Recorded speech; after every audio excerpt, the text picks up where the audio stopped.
Hello students, welcome to Confianza Education. Hmm.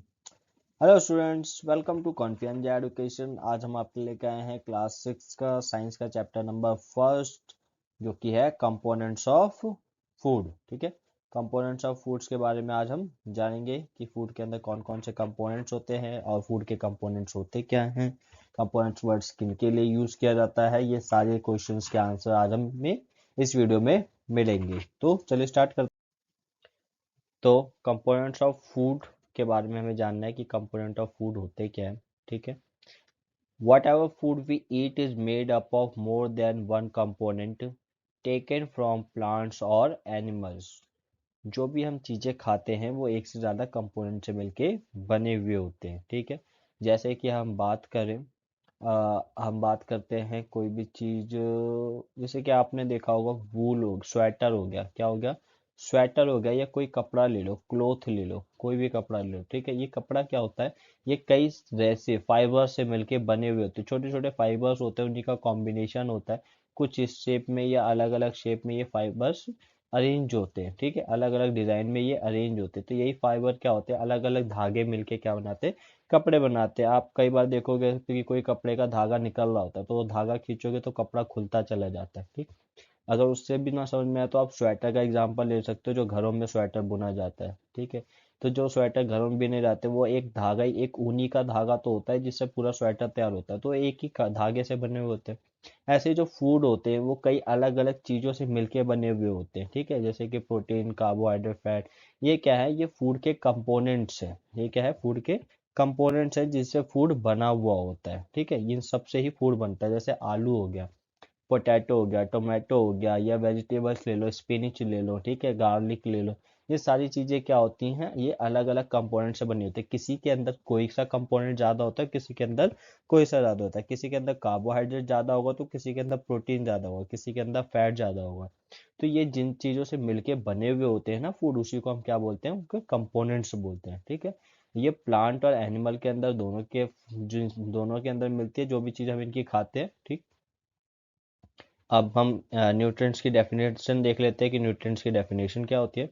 Food should contain such type of component which provide nourishment to our body and be responsible should be responsible for the growth and development of our body. This component are called nutrients. ठीक है, जो ये food होते हैं वो ऐसे components को carry करते हैं, ऐसे कंपोनेंट्स उनके अंदर होते हैं जो हमें क्या देते हैं, पोषण देते हैं, हमें नरिशमेंट प्रोवाइड करते हैं, जिसकी वजह से हमें क्या होता है, हमारी बॉडी की ग्रोथ और डेवलपमेंट होती है। तो ये कंपोनेंट्स ही जो होते हैं ये जिम्मेदार होते हैं, रिस्पॉन्सिबल होते हैं, जिससे कि हमारी बॉडी ग्रोथ कर सके, डेवलपमेंट हो सके उसके।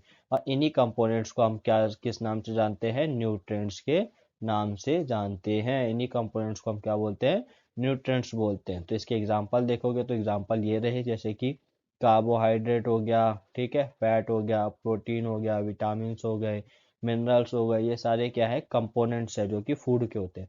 सबके फंक्शंस अलग अलग है, काम अलग अलग है, जो कि हम आगे देखेंगे।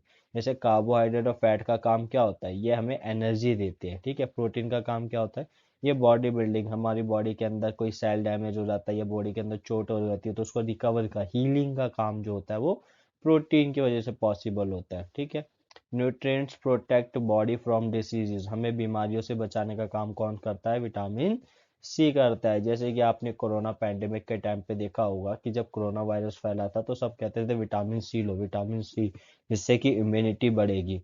तो ये जो विटामिन होते हैं ये क्या करते हैं, हमारी बॉडी के इम्यून सिस्टम को और अच्छा करते हैं, जिससे हमारी बॉडी बीमारियों से दूर रह सकती है। मिनरल्स क्या करते हैं, मिनरल्स की ज़रूरत होती है हमारी बॉडी की ग्रोथ और मेंटेनेंस के लिए, हमारी बॉडी के विकास के लिए और उसको बैलेंस रखने के लिए। मिनरल्स के लिए जैसे कि हम बात करें तो एक मिनरल होता है जो कि हमारा क्या होता है, सोडियम। क्या होता है, सोडियम। सोडियम बहुत जरूरी होता है। जैसे कि हमें कभी कभी कभी किसी बच्चे को दस्त हो जाते हैं या बहुत ज़्यादा वॉशरूम जाना पड़ता है, तो जिसकी वजह से उसकी बॉडी में सोडियम लेवल डिप्लीट हो जाते हैं, तो बॉडी पूरी वीक हो जाती है। तो देखोगे आप डॉक्टर ओआरएस का घोल बोलते हैं कि ओआरएस का घोल पूरा प्रेफर करते हैं।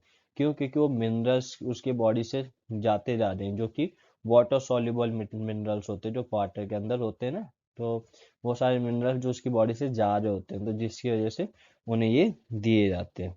ठीक। मतलब विटामिन होते हैं वाटर सॉल्युबल और फैट सॉल्युबल, पर जो मिनरल्स होते हैं ना, ये भी हम पानी के थ्रू ही लेते हैं। हम कई सारे पानी जो हम वाटर पीते हैं ना, वो मिनरल्स फुलफिल्ड होते हैं उसमें। जैसे कि आज के टाइम पे देखोगे तो आरओ वगैरह भी आते हैं जिनके अंदर काफ़ी मिनरल्स मिल जाते हैं हमें। ठीक। तो ये मिनरल्स हमारी बॉडी की ग्रोथ और मेंटेनेंस के लिए काम करते हैं। अब देखते हैं कार्बोहाइड्रेट। ठीक है, कार्बोहाइड्रेट क्या है? एक न्यूट्रिएंट्स है जो कि एनर्जी देने का काम करता है, जो कि अभी हमने देखा। ठीक है, तो कार्बोहाइड्रेट के बारे में और चीज़ें जानते हैं। Carbohydrate is the main component of food. Carbohydrate क्या है? एक मेन कंपोनेंट है। ये हमारे जो फूड होता है ना, उसमें सबसे इंपॉर्टेंट फूड एक हिसाब से एक इंपॉर्टेंट कंपोनेंट मान लो कि क्या होता है, कार्बोहाइड्रेट। प्रोटीन भी बहुत ही इंपॉर्टेंट कंपोनेंट होता है, पर कार्बोहाइड्रेट ना काफ़ी इंपॉर्टेंट है। अगर हमारी बॉडी में कार्बोहाइड्रेट कम हो जाएगा ना, तो हमारी बॉडी में एनर्जी फील नहीं होगी। हम कोई भी काम करते हैं, एक्सरसाइज हो गया, वॉकिंग हो गया, खेलना हो गया, कुछ काम, कुछ सामान इधर उधर लाना, तो हर चीज़ के लिए क्या चाहिए? एनर्जी चाहिए। एनर्जी नहीं होगी तो हमारी बॉडी काम ही नहीं कर पाएगी।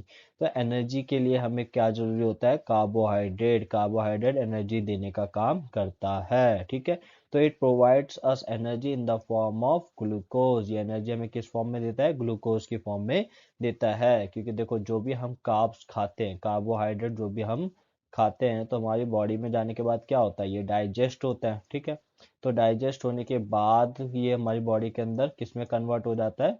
ग्लूकोज में कन्वर्ट हो जाता है। तो ये हमें एनर्जी तो देता है, किस फॉर्म में देता है? ग्लूकोज की फॉर्म में देता है। ठीक है, carbohydrate found in starch and sugar containing food items. जो कार्बोहाइड्रेट है वो कहाँ मिलता है? उन फूड्स में मिलता है। ये carbohydrate found in starch. Carbohydrate कहाँ मिलता है? स्टार्च के अंदर मिलता है और शुगर के अंदर मिलता है। जैसे कि चीनी हो गई, हम चीनी खाते हैं, या गुड़ हो गया, या कोई भी मीठी चीजें जो खाते हैं, उनके अंदर हमें कार्बोहाइड्रेट मिल जाएगा। स्टार्च, स्टार्च के अंदर मिल जाएगा। स्टार्च क्या होता है? Starch is the stored food of plant. Plant जो अपना खाना स्टोर करता है अपने प्लांट के अंदर, अपनी बॉडी के अंदर, वो किस फॉर्म में स्टोर करता है? स्टार्च की फॉर्म में स्टोर करता है। तो कार्बोहाइड्रेट वहां भी मिलता है। ठीक है, इसके मेन सोर्स क्या है कार्बोहाइड्रेट के? पोटैटो हो गया, राइस, ब्रेड, शुगर ड्रिंक्स हो गई, फ्रूट जूसेस, वीट। वीट होता है हमारा गेहूं। ठीक है, तो जो कि हम रोटी वगैरह खाते हैं, तो इन सब से हमें क्या मिलता है? कार्बोहाइड्रेट मिलता है। ठीक। अब देखो, किसी फूड के अंदर कार्बोहाइड्रेट है या नहीं। जैसे हमारे पास बहुत सारे फूड्स होते हैं और फ्रूट्स भी होते हैं, कई सारी चीज़ें होती हैं, तो उनके अंदर कार्बोहाइड्रेट है या नहीं, तो हम कैसे चेक कर सकते हैं? तो उसको चेक करने का तरीका क्या है? To test for starch. तो उसके लिए क्या करते हैं? To test the carbohydrate in food we need the dilute iodine solution. Food को चेक करने के लिए कि उसके अंदर कार्बोहाइड्रेट है या नहीं, हमें सबसे पहले क्या चाहिए? एक डाइल्यूट आयोडीन सॉल्यूशन चाहिए। देखो, एक वर्ड होता है डाइल्यूट और कंसंट्रेट, ये बहुत ज़्यादा कंफ्यूजन क्रिएट करता है। डाइल्यूट मतलब होता है उसकी पावर को कम कर देना। जो आयोडीन सॉल्यूशन है उसकी पावर को कम कर देना। जैसे कि पानी होता है, ठीक है, वाटर। वाटर और शुगर को हम मिक्स करेंगे तो क्या बन जाएगा? शरबत बन जाएगा, जो कि मीठा होगा। अगर हमें शुगर, चीनी की पावर को कम करना है, तो हम क्या करेंगे? हम उसमें और वाटर ऐड कर देंगे, पानी और ऐड कर देंगे। तो क्या हो जाएगी? उसकी मिठास कम होती चली जाएगी, डाउन होती चली जाएगी, है ना? तो उसकी पावर कम हो गई, और पानी मिलाने से तो वो क्या हो गया? डाइल्यूट हो गया। तो यहीं पे बात हुई है, डाइल्यूट मतलब उसकी पावर कम कर देता है। तो आयोडीन सॉल्यूशन जो है, आयोडीन सॉल्यूशन जैसे कि अगर डाइल्यूट कर दिया तो मतलब उसकी पावर को कम कर दिया। ऐसा आयोडीन सॉल्यूशन चाहिए जिसकी पावर कम हो। ठीक है, to take raw peeled potato slice and add 2 or 3 drops of dilute iodine solution। जैसे कि हमने आलू का चेक करना है कि आलू के अंदर कार्बोहाइड्रेट या स्टार्च है या नहीं, क्योंकि कार्बोहाइड्रेट, सॉरी, यहाँ पे देखो, हम स्टार्च के अंदर चेक कर रहे हैं। ठीक है, और आलू हमें कहाँ से मिलता है? प्लांट से मिलता है। तो प्लांट किस फॉर्म में स्टोर करता है अपना फूड? स्टार्च की फॉर्म में स्टोर करता है ना। तो हम यहाँ पे कार्बोहाइड्रेट चेक कर रहे हैं स्टार्च की फॉर्म में। ठीक, जो स्टार्च से मिलता है। तो पोटैटो ले लिया, पोटैटो की एक स्लाइस ले ली, उसके ऊपर हमने क्या डाल दिया? 2 से 3 बूंद डाइल्यूट आयोडीन सॉल्यूशन डाल दिया। फिर उसके बाद हम देखेंगे कि उसका कलर चेंज हो रहा है या नहीं। अगर उसका कलर ऑरेंज से किस में चेंज हो जाता है? ब्लू ब्लैक में चेंज हो जाता है। किसका? आयोडीन सॉल्यूशन का अगर कलर ब्लू ब्लैक में चेंज हो जाता है, तो इसका मतलब ये शो करता है कि उसके अंदर कार्बोहाइड्रेट है, मतलब स्टार्च प्रेजेंट है। ठीक है, तो ये हमारा टेस्ट था उसके लिए। आई होप आपको ये समझ में आ गया हो। तो चलिए आगे देखते हैं नेक्स्ट। फैट। फैट के बारे में जानते हैं कि फैट के बारे में क्या होता है, फैट होता है क्या है, ठीक है। आज तक बहुत से बच्चों को यही नहीं पता होता कि जो हम फैट न्यूट्रिएंट्स के अंदर पढ़ते हैं और जो हमारे बली बेली मतलब पेट के ऊपर जो फैट मौजूद होता है, ये दोनों ही फैट अलग अलग है। ये वो फैट नहीं है कि हमने खा लिया और ये हमारे पेट पे जाके जमा हो गया और हमें हमें वो फैटी मोटे होने लगते हैं।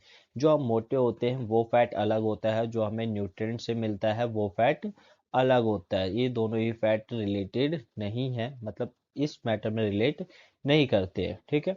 तो fat also provide energy to our body more than carbohydrate.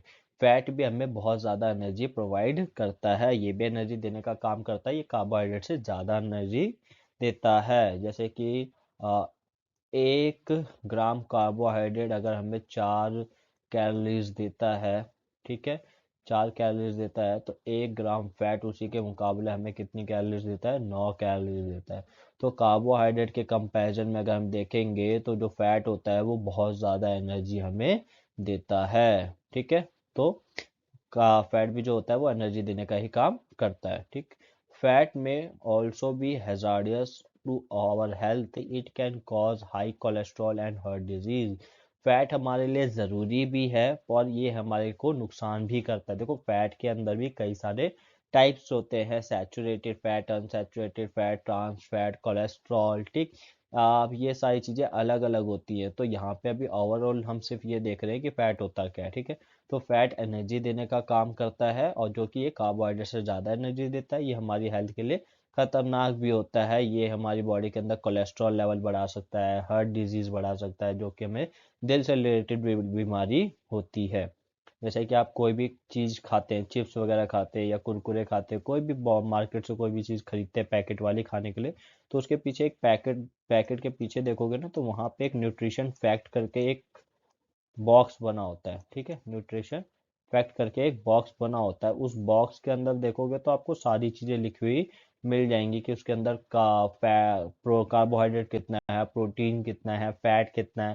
Fat कई बार तो फैट की टाइप्स भी लिखे हुए होते हैं कि सैचुरेटेड फैट कितना है, अनसैचुरेटेड फैट कितना है, कोलेस्ट्रॉल कितना है, ट्रांस फैट कितना है। तो ये सारी चीज़ें उसके अंदर लिखी होती है, हम वहाँ से भी चेक कर सकते हैं कोई भी चीज़ जो हम खाते हैं, ठीक है। तो बेसिक जनरली आइडिया के लिए मैं आपको बता देता हूँ कि हमें जो सैचुरेटेड फैट होता है वो बहुत ही कम अमाउंट में चाहिए होता है। तो सैचुरेटेड फैट हमें अवॉइड करना चाहिए, कम खाना चाहिए, जरूरी होता है पर कम जरूरी होता है। मतलब इसकी अमाउंट हमें बहुत कम चाहिए होती है, जैसे कि 4 से 10 ग्राम इतना इनफ होता है, ठीक। तो हमें जो फूड फैट कंज्यूम भी करना चाहिए वो हमें कौन सा करना चाहिए, अनसैचुरेटेड फैट को कंज्यूम करना चाहिए। ये हमारी बॉडी के लिए गुड फैट होता है, इसे हम अच्छा फैट भी कहते हैं, ठीक। जब देखो ये हमें मिलते हैं कहाँ कहाँ से, सैचुरेटेड फैट और अनसैचुरेटेड फैट, मतलब ओवरऑल फैट कहाँ से मिलता है, घी से मिलता है, चीज़ हो गया, बटर हो गया, ऑयल, क्रीम, ये सारे ही फूड आइटम्स है जहाँ से हमें फैट मिलता है। अब देखो टेस्ट देख लो फैट के लिए कि फैट को कैसे चेक किया जा सकता है कि किसी फूड के अंदर फैट है या नहीं। उसको चेक करने का तरीका क्या है कि हम पहले तो फैट या बटर ले लिया, किसी भी चीज़ में जिसको चेक करना है उसको हमने थोड़ा सा पीस ले लिया और उसको एक पेपर में रब करेंगे, ठीक है, एट द सेंटर। और उसको रब करेंगे या फिर उसको पकड़ के पूरा निचोड़ दो, कचुम्बड़ बना दो उसका, कचुम्बड़ बना के पूरा उसको क्रश कर दो। जब क्रश कर दोगे ना, तो देखोगे जिस पेपर पे आपने किया था ना उस पे ऑयली पैचेस आ जाएंगे। ऑयली पैचेस मतलब तेल के धब्बे आ जाएंगे। अगर तेल के धब्बे आते हैं तो इसका मतलब उस पे फैट है, और अगर तेल के धब्बे नहीं आते तो मतलब फैट नहीं है। अब है प्रोटीन, ठीक है। अब हम नेक्स्ट न्यूट्रिएंट के बारे में जानते हैं जो कि हमारा क्या है, प्रोटीन, ठीक। तो our body use to build and repair tissue for which body needs protein. हमारी बॉडी के अंदर जो नए नए टिश्यूज बनते हैं उनको रिपेयर, और नए टिश्यूज हो गए या पुराने ही डैमेज हो गए तो उनकी रिपेयरिंग के लिए हमें किसकी ज़रूरत होती है, प्रोटीन की ज़रूरत होती है, ठीक है। जैसे कि हम छोटे से बेबी को देखें जो कि अगर समझ लो 2 साल का है, 2 साल का ही बेबी मान लो, ठीक है, 2 साल का बच्चा है। अब जब वो बड़ा होगा, जब वो 6 साल का हो जाएगा या 7 साल का हो जाएगा, तो आपको उसकी बॉडी में और 7 साल वाले की बॉडी में, दोनों के में बहुत ज़्यादा फर्क देखने को मिलेगा। उसकी हाइट छोटी थी, इसकी हाइट बढ़ गई, उसके मास कम था उसकी बॉडी में, इसका मास ज़्यादा हो जाएगा। तो ये नया मास आया कहाँ से? ये जो नए नए नए उसके बॉडी के हिस्से पे मास आया या नए टिश्यूज आए, वो कहाँ से आए? वो अपने आप थोड़ी आते कहीं से। वो अपनी बॉडी खुद बनाती है। किसकी हेल्प से बनाती है? प्रोटीन की हेल्प से ही बनाती है। तो बॉडी के अंदर नया मास का बिल्ड होना, टिश्यूज का बनना, रिपेयरिंग होना, उन सब की, वो किसकी हेल्प से हो पाता है? प्रोटीन की हेल्प से हो पाता है। ठीक है। जैसे कि नेल्स हो गए, हेयर हो गया, स्किन हो गया, मसल्स हो गया, ब्लड हो गया, ये सारे ही किसकी हेल्प से बनते हैं? ये सारे ही प्रोटीन की हेल्प से नहीं, प्रोटीन से ही बने होते। किससे बने होते? प्रोटीन से ही बने होते। ये प्रोटीन के ही फॉर्मेशन है सारी। ठीक है। अलग अलग अरेंजमेंट हो जाती है प्रोटीन की, जिससे ये सारी चीजें बनती हैं। ये हमें मिलता कहाँ कहाँ? प्रोटीन एग में मिल जाएगा, मीट में मिल जाएगा, फिश हो गया, ओट्स हो गया, दाल हो गए, आलमंड्स हो गए, मिल्क हो गया, योगर्ट हो गया। ठीक है। इन सारी जगह पे हमें प्रोटीन मिल जाता है। सारी जगह नहीं, सॉरी, इन सभी में। ये सारी खाने की चीजें हैं, इन सभी में हमें प्रोटीन मिल जाता है। ठीक है। आ, अगर कोई वेजिटेरियन है तो उसको दाल तो स्पेशली ऐड ऑन करनी चाहिए अपनी डेली की डाइट में, ताकि उसका प्रोटीन उसको अच्छा खासा मिल सके खाने में। ठीक। अब देखते हैं कि हमें कैसे चेक करेंगे कि किसी भी फूड के अंदर प्रोटीन है या नहीं। ठीक। तो उसको चेक करने का तरीका क्या है? To test protein in food we need solution of copper sulphate and caustic soda. हमें प्रोटीन चेक करने के लिए दो चीज़ों की ज़रूरत है, एक कॉपर सल्फेट की और एक कास्टिक सोडा की। ठीक है। पहले हम क्या करेंगे? फूड को सिंपल ग्राइंड कर लेंगे, मतलब छोटा बड़ा है तो उसको छोटे छोटे हिस्सों में तोड़ लेंगे, बिल्कुल पीस लेंगे, बारीक कर लेंगे। तो यहाँ पे इसने एग्जांपल किसका लिया? ऑलमंड्स का। ठीक है। यहाँ पे हमने एग्जांपल किसका लिया? आलमंड्स। आलमंड्स मतलब होता है बादाम। फिर इसको हम बादाम के जब छोटे छोटे बिल्कुल बारीक कर लेंगे, फिर तोड़ लेंगे, उसको अच्छे से पीस लेंगे, तो उसको हम एक क्लीन साफ टेस्ट ट्यूब के अंदर डालेंगे, और उसके अंदर डालने के बाद उसके अंदर हम 10 ड्रॉप्स ऑफ वाटर डालेंगे, ताकि जो हमने पीसीस करे हैं वो पानी के अंदर मिक्स हो जाए। ठीक है। 10 ड्रॉप्स उसके अंदर वाटर डालेंगे, उसको मिला लेंगे अच्छे से। फिर उसके बाद हम क्या डालेंगे? हम ड्रॉपर की हेल्प लेके 2 बूंद उसके अंदर कॉपर सल्फेट डालेंगे। ठीक है। कॉपर सल्फेट डालने के बाद उसको हम अच्छे से मिक्स कर देंगे, सेक इट वेल। तो जो भी हमारा टेस्ट ट्यूब के अंदर हमने आलमंड डाला पानी के साथ, उसको हमने शेक कर दिया, और उसके अंदर हमने 2 ड्रॉप क्या डाल दिए? कॉपर सल्फेट डाल दिया, उसको हमने प्रॉपर ढंग से मिक्स कर दिया। ठीक है। मिक्स करने के बाद उसके अंदर हम क्या डालेंगे? 10 ड्रॉप्स कॉस्टिक सोडा डालेंगे, उसको भी अच्छे से मिक्स कर देंगे। तो हमने ये डालने के बाद क्या देखना है कि उसका कलर कैसा चेंज हो रहा है। अगर वॉयलेट कलर आता है उस सॉल्यूशन का, तो वॉयलेट कलर आने का मतलब है कि उसके अंदर प्रोटीन है, और अगर वॉयलेट कलर नहीं आता तो इसका मतलब उसके अंदर प्रोटीन नहीं है। ठीक है। तो ये टेस्ट था प्रोटीन के लिए। सिंपली एक बार रिवाइज कर लेते हैं। पहले हम क्या करेंगे? फूड को क्रश कर देंगे। ठीक है। क्रश करने के बाद उसके अंदर हम क्या डालेंगे? वाटर डालेंगे। कितना? 10 ड्रॉप्स। ठीक है। 10 ड्रॉप्स वाटर हो गया। फिर उसके अंदर हम क्या डालेंगे? उसके अंदर हम डालेंगे 10 ड्रॉप्स कॉस्टिक सोडा डालेंगे। Sorry sorry sorry, 10 drops caustic soda से पहले में कॉपर सल्फेट डालना था। पहले हम क्या डालेंगे? 2 ड्रॉप्स कॉपर सल्फेट डालेंगे। ठीक है। फिर उसके बाद हम नेक्स्ट क्या डालेंगे? 10 ड्रॉप्स कॉस्टिक सोडा। ठीक है। फिर उसके बाद हम चेक करेंगे उसका कलर कैसा हो जाएगा। उसका कलर वॉयलेट कलर हो जाता है, चेंज होता है वॉयलेट में, तो इट मीन्स उसके अंदर प्रोटीन है। ठीक। तो ये था हमारा इस वाली वीडियो में यहीं तक था, प्रोटीन तक। बाकी आने वाले विटामिन मिनरल्स हो गया और बैलेंस डाइट हो गया, डाइट के बारे में हम नेक्स्ट पार्ट में देखेंगे। आई होप आपको ये वीडियो समझ में आ गई हो। अगर अच्छी लगी हो तो लाइक करें, चैनल को सब्सक्राइब करें और शेयर करें अपने बाकी दोस्तों के साथ। धन्यवाद।